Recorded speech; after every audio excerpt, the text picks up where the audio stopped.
Este es el espacio en donde se comparte la pasión por la investigación clínica. Esto es APEIC, el podcast.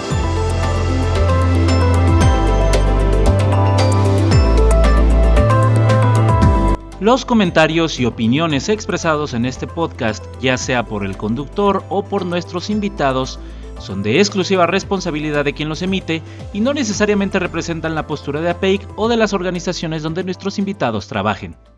Sean bienvenidos a un nuevo episodio de APEIC, el podcast, y en esta ocasión me encuentro con Marco Balandrán, quien es gerente de operaciones clínicas en Takeda.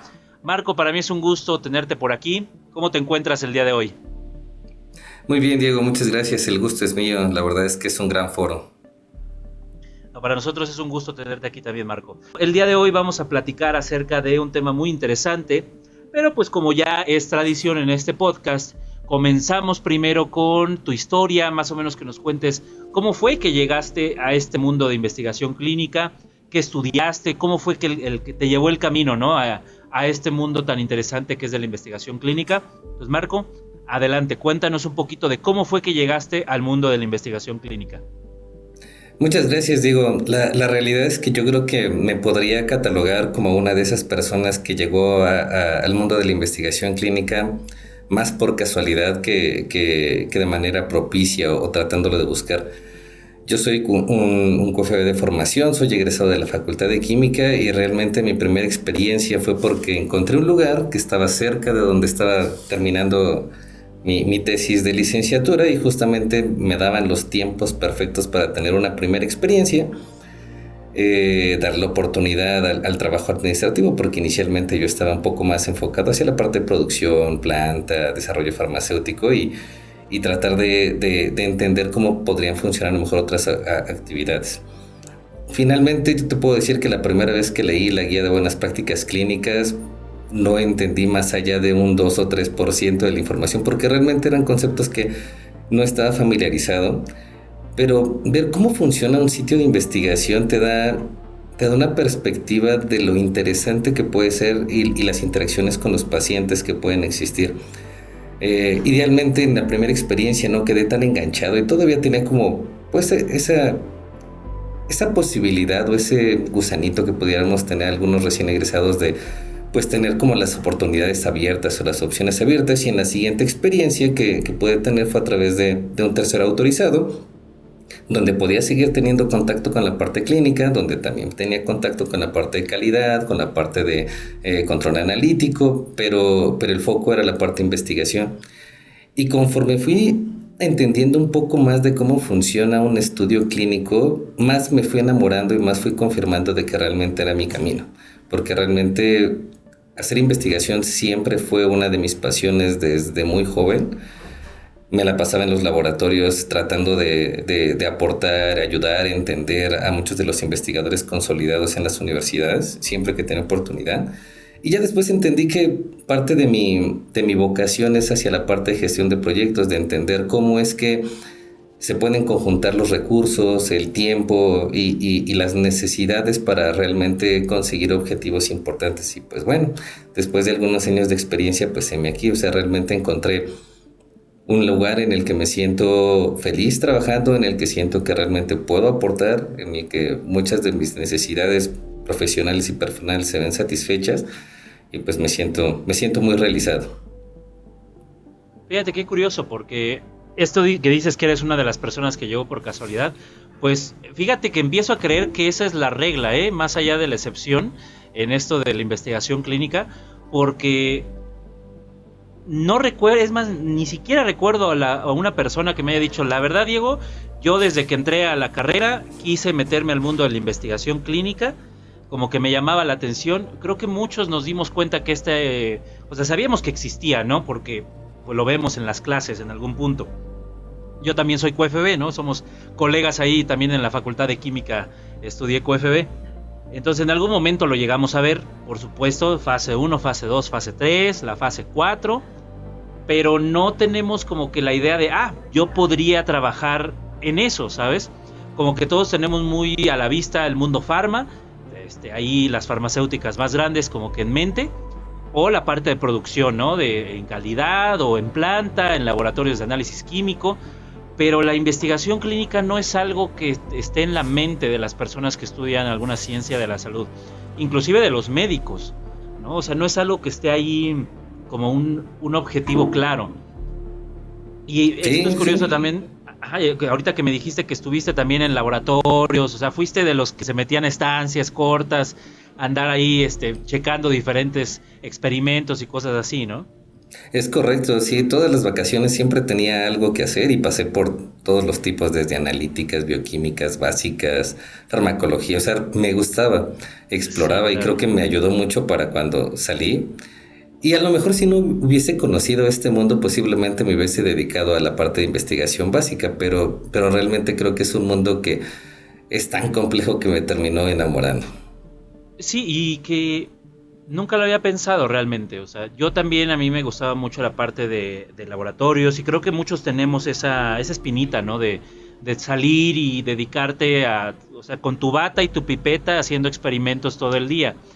Ya después como que te vas desviando o te termina gustando otra cosa, pero nunca lo había pensado. La investigación clínica ofrece muchas satisfacciones que podrías incluso asemejar a lo que uno busca en un laboratorio cuando entra a la carrera, ¿no? Esta idea de tener un impacto en los pacientes, curar alguna enfermedad. A lo mejor no directamente tú encuentras la cura así con el matraz aquí o la caja Petri y dices, y al fin encontré la cura contra el cáncer, pero puedes participar en llevar una solución más a impactar millones de vidas, ¿no?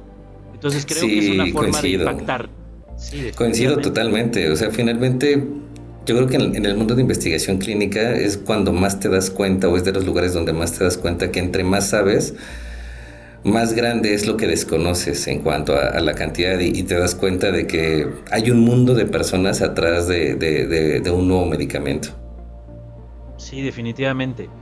Y oye, Marco, ya entrando en un poquito más en materia, vamos a hablar un poco acerca de las alternativas, ¿no? Lo que hay, además de los estudios clínicos, porque muchas personas que me han contactado y también a Miriam sobre este podcast, pues algunos no tienen todo el conocimiento de la investigación clínica. Algunos están empezando su carrera, otros a lo mejor están muy metidos en su área y no conocen otras áreas. Además de los estudios clínicos tradicionales, los que conocemos, ¿de qué otra manera se puede recolectar esta información acerca de la efectividad y seguridad de los medicamentos? Porque si me hubieses preguntado a mí hace algunos años, pues yo te puedo decir, pues los pruebas, ¿no? En los pacientes se los das y ves qué pasa, ¿no? Y ahí sacas los datos y puedes tener ahí de, pues sí funciona o no funciona, o es seguro o no es seguro. Pero ¿de qué otras maneras se puede obtener esta información para complementar a lo mejor los datos de ensayos clínicos? Creo que tu pregunta es muy acertada y a lo mejor para contestarla creo que sería muy conveniente considerando la amplitud en cuanto al conocimiento que pueden tener los escuchas. Creo que podría ser importante entender el por qué es que empezamos con esta parte de estudios, ¿no? Como bien comentas, de estudios a fase 1 a fase 3, la pregunta más relevante que se necesita contestar es cuál es la efectividad, cuál es la eficacia y cuál es el perfil de seguridad de un medicamento. Es lo más indispensable que se necesita porque finalmente es lo que te van a solicitar evaluar cualquier agencia reguladora para que te puedan permitir la comercialización de un medicamento, para que podamos tener el acceso inicial, por así decirlo, de un medicamento. Sin embargo, no son las únicas preguntas necesarias alrededor de un nuevo tratamiento, ¿no? Ese es un punto muy importante a tener en cuenta y es ahí de donde cobra un poco más de sentido qué es lo que se necesita hacer, adicional a lo mejor a estos estudios clínicos que nos permiten recolectar información de eficacia y de seguridad. Entonces, es importante tener en esta foto en cuenta que hay muchos interesados en estos procesos de nuevas moléculas. Podemos tener escenarios en donde los mismos pacientes pueden estar interesados en estas nuevas moléculas, médicos, especialistas relacionados con los padecimientos, muchas otras ocasiones también las personas que se encargan de tomar las decisiones de qué medicamentos se incorporan a ciertas instituciones, qué medicamentos no. Entonces es un mundo de personas que puede estar interesado respecto a la información que se está generando alrededor de un medicamento. Y justamente ahí es donde estos conceptos de lo que es generación de evidencia empiezan a cobrar un poco más de relevancia. Finalmente, sacando esta pregunta de investigación que los estudios clínicos aleatorizados responden, existen otras preguntas, por ejemplo, ¿cuál es el journey del paciente? ¿Cuánto tiempo se demora un paciente en tener un tratamiento adecuado? ¿Qué necesidades realmente tiene el paciente con ese tipo de padecimiento que necesiten ser resueltas?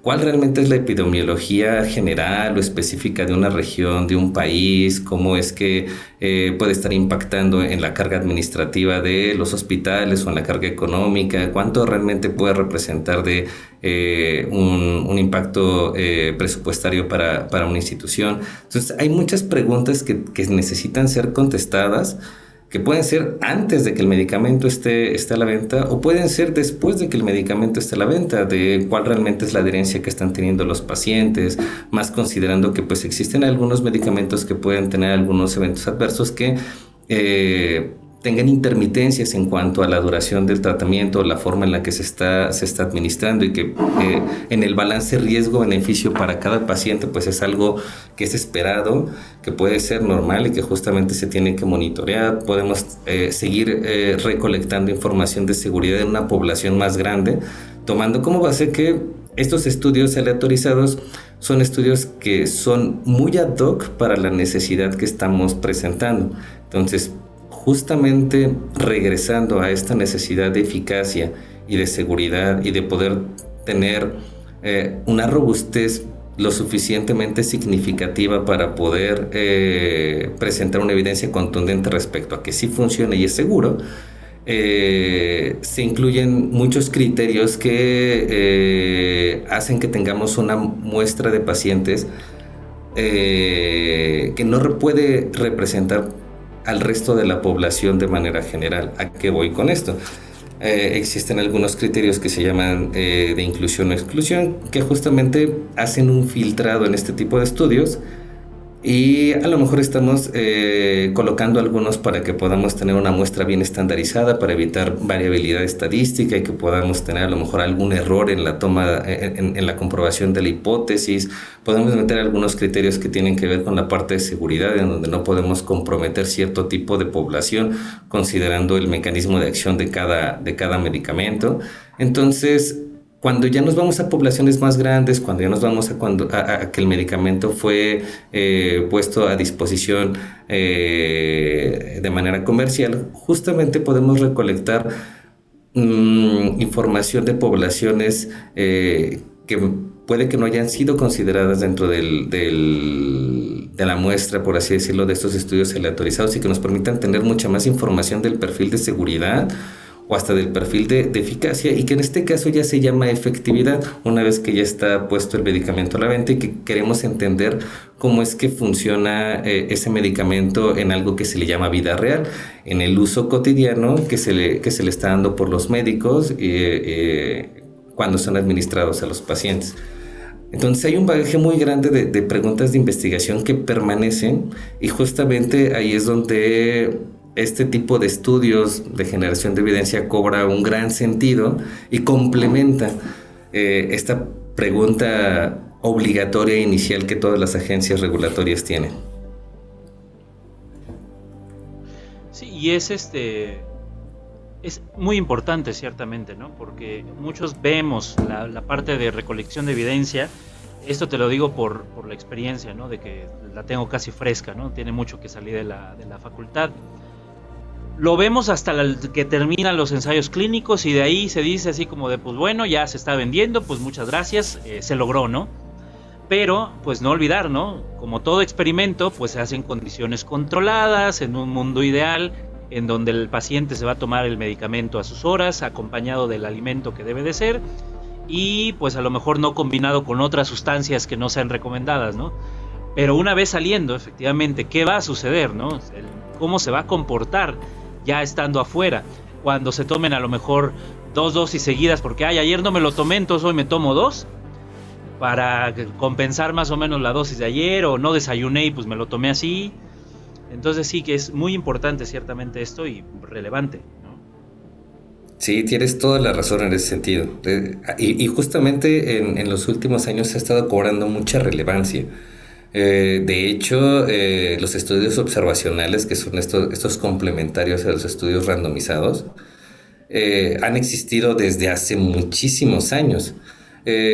Y en muchas ocasiones, si consideramos este concepto de la jerarquía basada en evidencia, pues siempre habían sido muy menospreciados todos estos estudios observacionales, justo porque no aportaban a lo mejor información robusta relacionada con la parte de seguridad y eficacia. Sin embargo, en los últimos años ha estado cobrando un poco más de relevancia, considerando que estas personas interesadas en esta foto que quería mostrarles, pues cada vez tienen mayores preguntas adicionales a la pregunta de seguridad y eficacia, ¿no? Entonces, esto ha hecho que muchas de las agencias regulatorias de primer mundo, como la FDA, como la EMEA, estén gestionando y generando guías que nos permitan regular el ambiente de cómo es que esta generación de evidencia puede ser realizada y cómo es que puede ser evaluada si es que en algún momento esta generación de evidencia pretende ser utilizada para fines de registro o sometimiento que acompaña el dossier de cada molécula. Y esta evidencia, Marco, ¿cómo es que se puede recolectar? O sea, porque si de por sí en algún momento, cuando uno, el que es paciente, lo ha hecho, ¿no?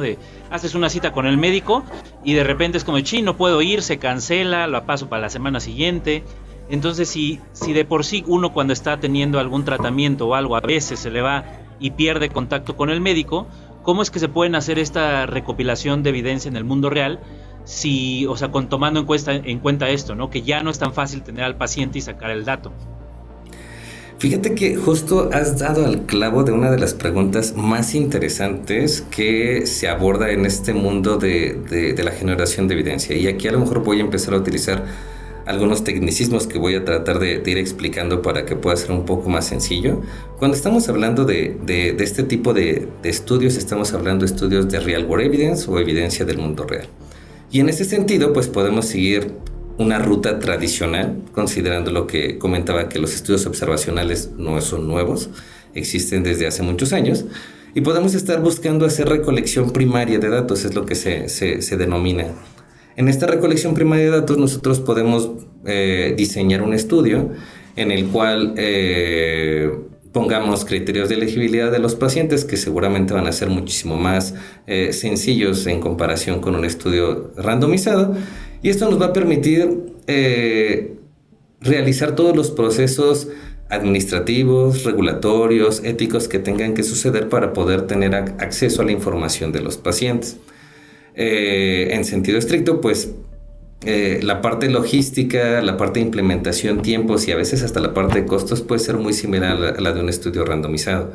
Y justamente nos podemos enfrentar a escenarios en donde no siempre podamos recolectar la información, dado que también existen diferencias en cuanto al lugar y a las formas de recolección de la información.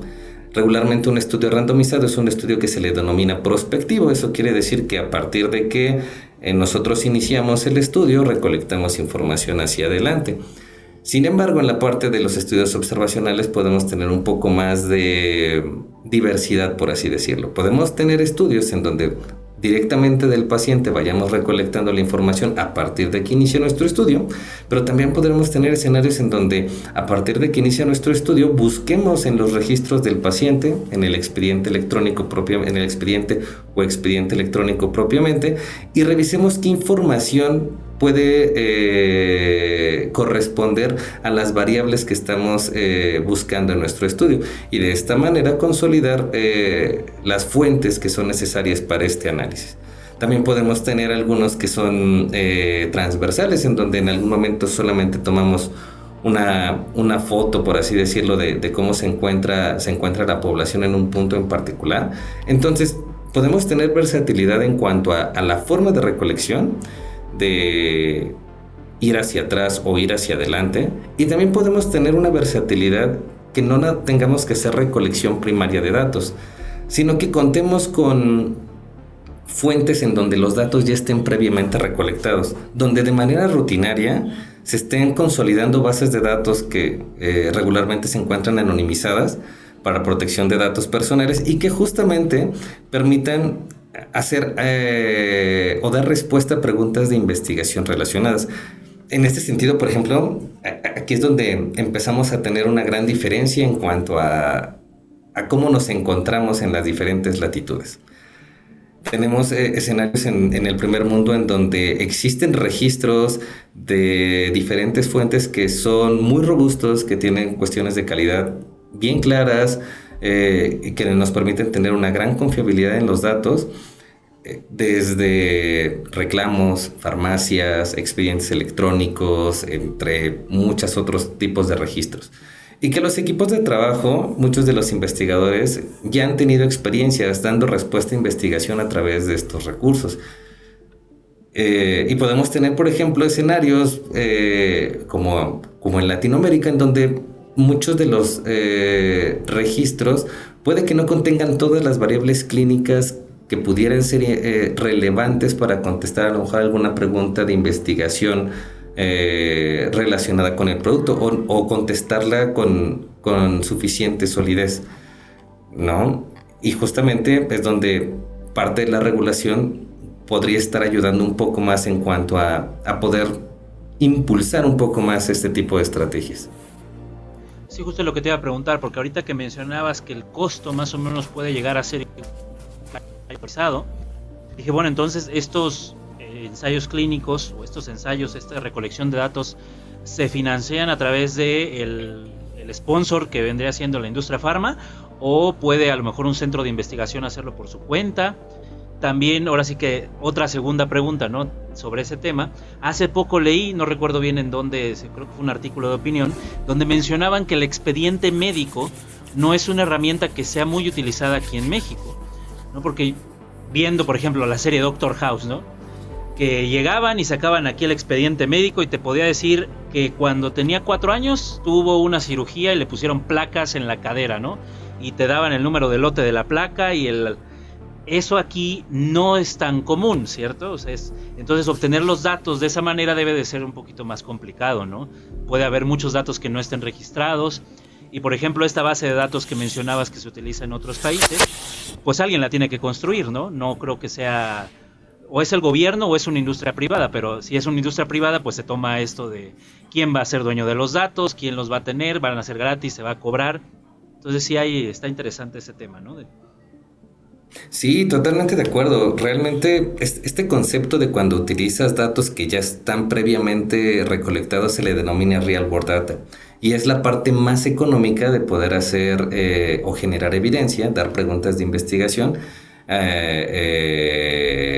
esta parte de estudios observacionales, porque pues finalmente mucho de todo el trabajo administrativo, logístico, mucho de lo que ya han comentado en este podcast de lo complejo que puede llegar a ser la implementación de un estudio, a través de esas iniciativas pues estás tratando de minimizar todo ese esfuerzo porque previamente ya fue realizado, ¿no? Te puedo decir que en México a veces depende mucho el tipo de enfermedad que estemos hablando, ¿no? Hay algunas enfermedades infecciosas en donde podemos encontrar datos muy robustos porque finalmente tienen un sistema de vigilancia que lo permite, donde tienen estrategias de recolección de información que pueden ser un tanto diferentes a otro tipo de enfermedades. Pero en muchas ocasiones, si tratáramos de tener información de algunas otras enfermedades, pudiéramos estar hablando que la estandarización de la información pudiera no ser tan apropiada. Y aquí llegamos a otro concepto importante, ¿no? En la parte de Real World Data nos podemos encontrar con datos estructurados, y en esta parte me estoy refiriendo a datos que están acomodados como una tablita en donde claramente tenemos un título de la variable y tenemos bien establecidas a qué nos estamos refiriendo con cada una de las variables, y podemos tener data no estructurada. Y la data no estructurada pues es a lo mejor el ejemplo más claro que podemos tener es toda la información que podemos analizar de la web, redes sociales en donde estamos escribiendo a manera de prosa, y que también se pueden sacar algunas métricas, pero es un poco más complicado implementar algoritmos en ese sentido para poder definir esas métricas, ¿no? Ok, vaya, esto suena...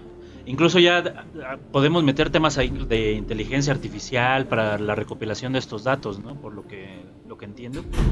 Sí, de hecho hay algunas publicaciones de la parte de generación de evidencia en donde se apoyan de algunos modelos de inteligencia artificial para hacer algunas proyecciones, ¿no? En cuanto a cómo pudieran suceder evoluciones de algunas enfermedades. Entonces, hablar de lo que es real world evidence y de las preguntas complementarias a lo que es seguridad y eficacia nos permite poder ver, analizar, diseñar y dar rienda a esta parte de creatividad en cuanto a cómo poder dar respuesta a estas necesidades que todos estos tomadores de decisiones alrededor de un paciente van a tener, y justamente ser lo suficientemente eficientes en cuanto a tiempos, costos, y que podamos tener una evidencia lo suficientemente robusta para que pueda ser considerada en las sesiones de discusión. Finalmente, y retomando el concepto que les comentaba de la medicina basada en evidencia,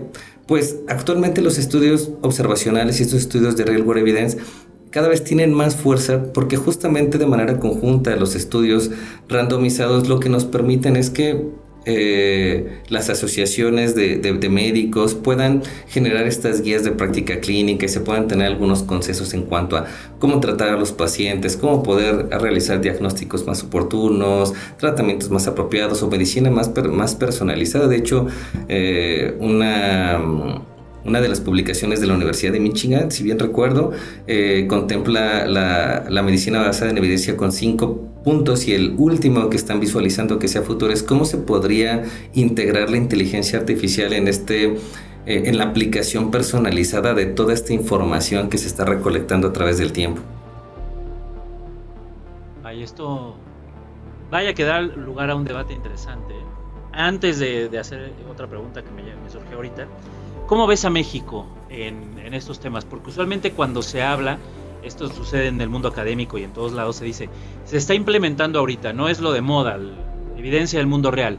Pero cuando se dice es lo nuevo, o está ahorita mucho en boga, usualmente se refieren a países pues como Estados Unidos, en Europa, es donde más se implementa. En México, ¿cómo lo ves? ¿Se está implementando? ¿Vamos a buen ritmo? ¿O qué nos hace falta? Es una pregunta interesante. Y creo que también voy a relacionarlo por ahí con un comentario que hiciste relacionado con si realmente este tipo de estudios son solo realizados por la industria o también son de participación institucional, académica, ¿no? o de iniciativas de investigador.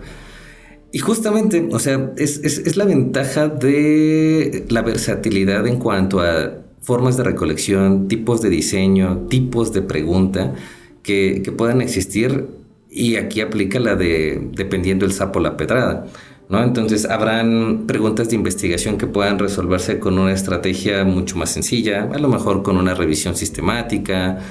Habrán algunas estrategias que requieran a lo mejor algunos paneles Delphi modificados, que son como algunos consensos que se hacen entre médicos, ¿no?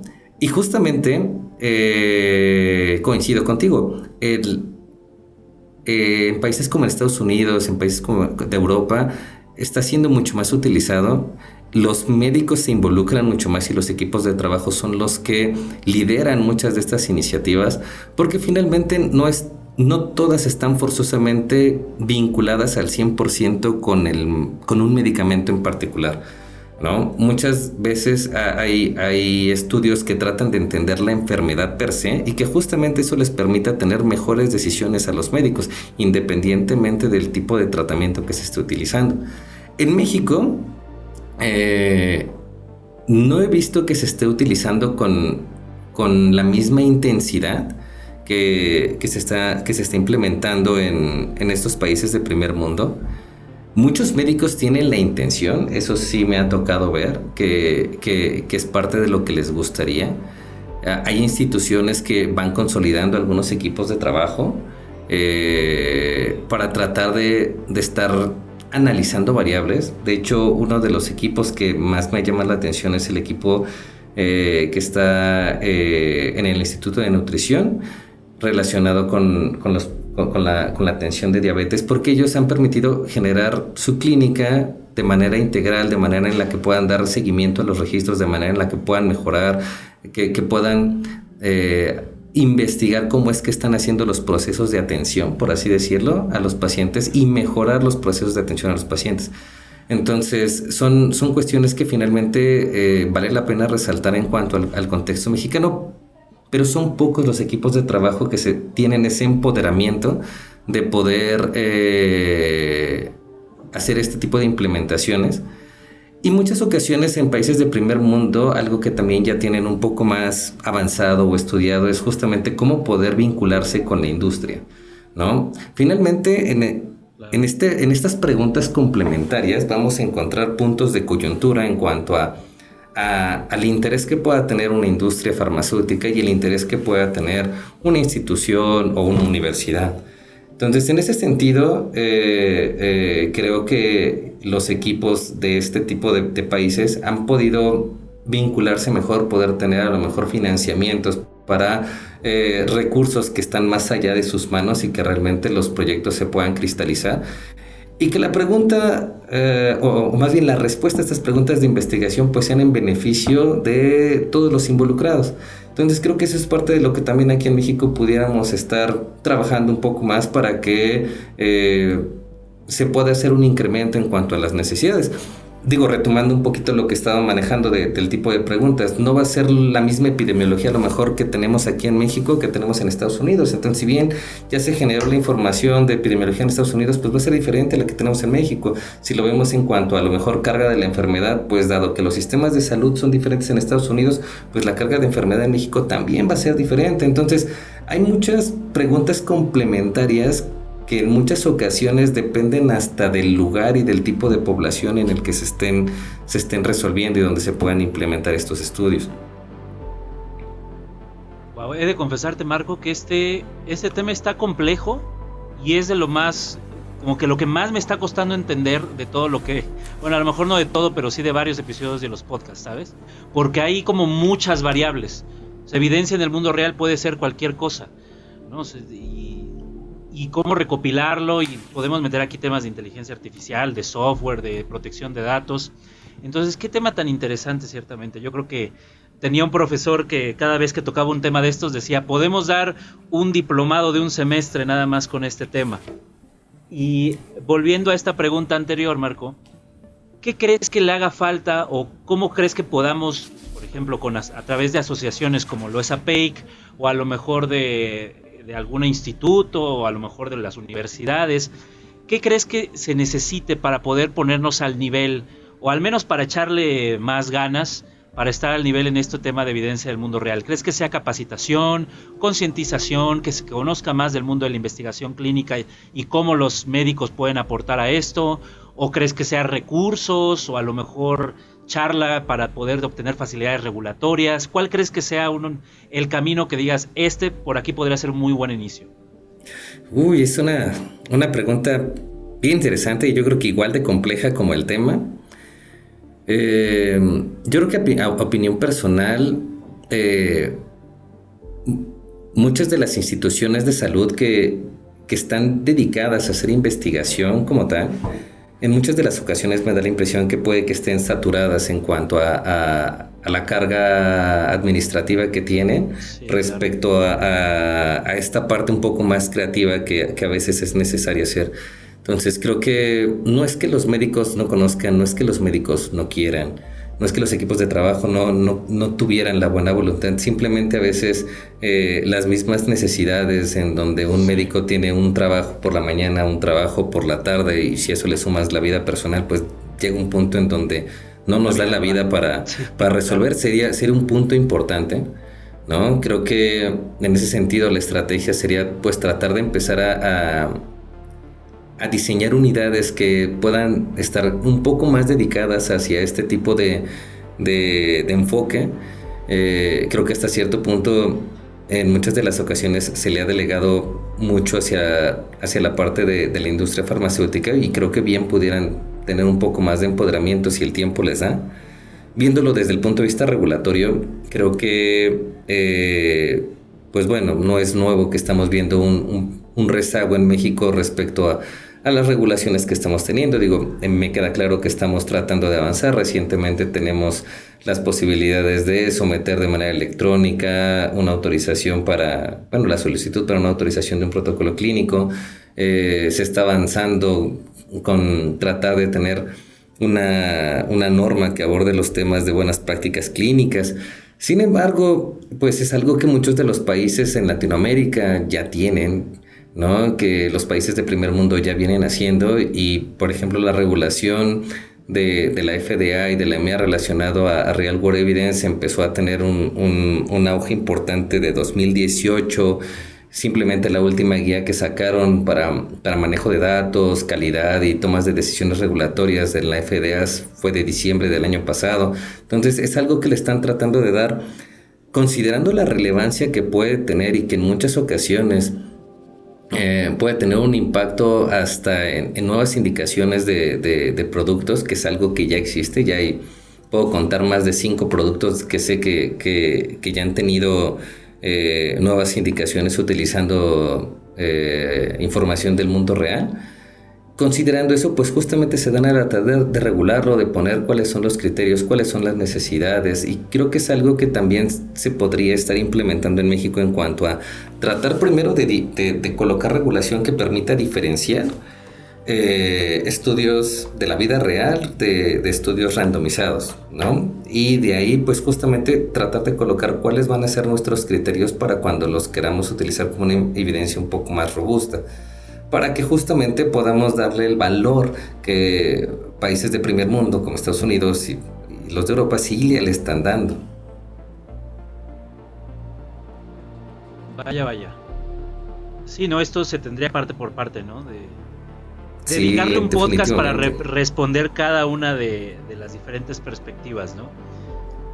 Pues mira, para cerrar, Marco, me gustaría hacer una pregunta ya un poquito más como viendo a futuro, ¿no? Ahorita que estabas mencionando esto de cómo podríamos recolectar esta evidencia, me acordé mucho, ese es un tema que creo que se me quedó mucho en la mente, porque me parece muy, muy fascinante, el tema de los dispositivos médicos. Ahorita con esto de la inteligencia artificial, con cada vez lo más cerca que estamos de la tecnología, no estamos tan lejos de tener un aparatito que, por ejemplo, un reloj, ¿no? Que pueda medir algunas variables del cuerpo, concentración, imagínate, poder medir concentración de alguna sustancia en específico en sangre en tiempo real, presión arterial, no sé, niveles de estrés, es decir, todos esos datos que usualmente para poder recopilarlos uno tiene que ir a un laboratorio, tomar una muestra y esperar unos 2-3 días a tener la respuesta. ¿Crees que va a llegar un punto en donde, no sé, alguna industria farma haga partnership con alguna de estas industrias de tecnología y pueda tener acceso en tiempo real al, por ejemplo, decir, esta persona entró en un estudio clínico, vinculamos su teléfono y en tiempo real estamos sacando estos datos para ver cómo se comporta cuando duerme, cuando come, cuando hace ejercicio? Y pues eso plantea una pregunta interesante, ¿no? ¿Hasta dónde podemos detenernos? ¿Qué tanto se puede tomar? ¿Qué tanto no? ¿Cómo ves esto? Incluso podría ser un super avance de volada, ¿no? En este tema de evidencia del mundo real. O sea, ahorita puede ser lento, pero si eso se logra en unos 10 años, pues se podría tener acceso a todo el cuerpo, básicamente.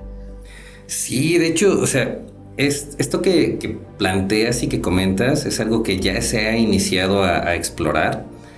Ahorita no te podría dar alguna publicación relacionada, pero es algo que ya se empezó a utilizar. Y justamente has dado un par de comentarios que son interesantes. Por ejemplo, cómo están los niveles de estrés o ansiedad, ¿no? Y justamente parte de lo que puede abordar la parte de Real World Evidence es ¿y cómo impacta un tratamiento en la calidad de vida? ¿No? ¿Cómo impacta un tratamiento en la parte psicológica, ¿no? En la parte de ansiedad? Entonces, hay muchas herramientas que se han desarrollado, cuestionarios que muchas veces hasta acompañan a los mismos estudios clínicos randomizados, porque no es que vayan de manera aislada. La parte real world evidence se ha estado implementando hasta de manera paralela a la parte de estudios clínicos y justamente va con la finalidad de dar respuesta a estas preguntas que son un poco más curiosas, que van más allá de si realmente un medicamento funciona, porque nos podría dar un contexto situacional de cómo es que le está funcionando a cierto tipo de población y qué impactos adicionales puede estar teniendo. Y justamente esas son las preguntas que empiezan a tener todos estos tomadores de decisiones de, ok, bueno, pues yo tengo aquí 2 tratamientos que sirven para la diabetes, pero cuesta 10 veces más que ¿Cuál es la diferencia? Entonces, cuando tú empiezas a dar énfasis en todos estos beneficios adicionales que pueden existir, en que pueden existir tratamientos que si bien son costosos, te pueden prevenir hospitalizaciones, cirugías, y que lo tengas demostrado, finalmente hace que justamente esa terapia pueda demostrar ese valor que tiene más allá de saber solamente si es efectiva y si es segura. Y justamente estos de los wearables seguramente va a tener un uso mucho más profundo en la población en los años siguientes. Estoy seguro. ¿No? Y me encanta que esto sea esa pregunta que planteaste hace un momento. Me encanta que empiece a ser más relevante, ¿sabes? Que es la de qué tanto impacta en la calidad de vida este medicamento.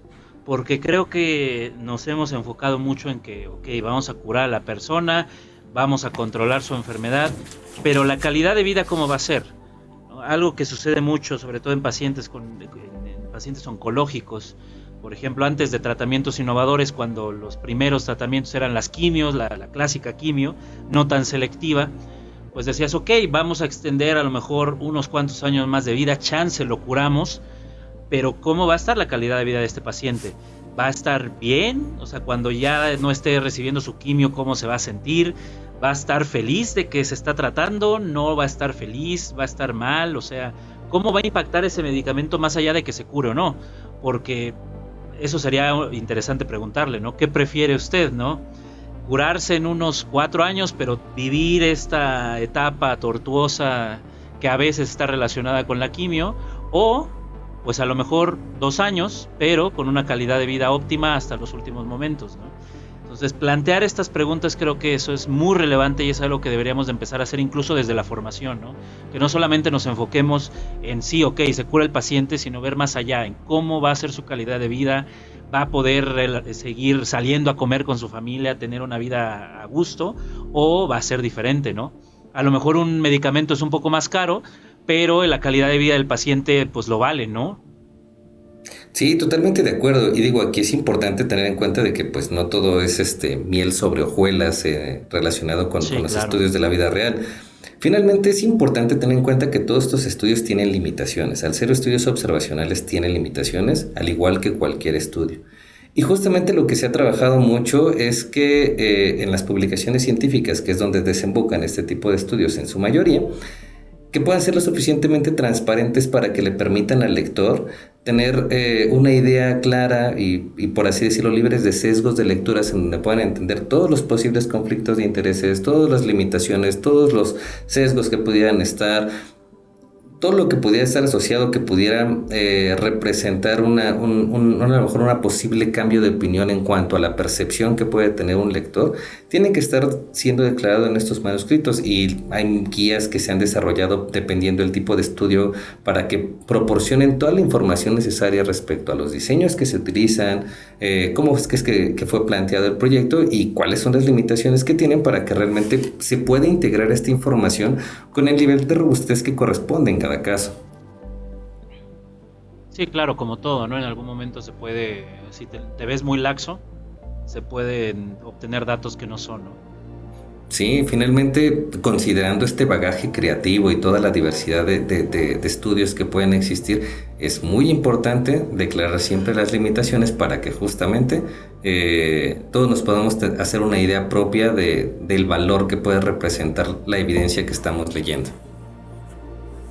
Qué interesante, Marco, de verdad. Creo que me encantó esto como una introducción a este tema. Ya en Researchland del año pasado, me acuerdo que la última ponencia justamente se trató de evidencia del mundo real, y llamó mucho la atención, ¿no? Fue un bestseller, ¿no? Y la gente dice, qué padre que se va a hablar de esto.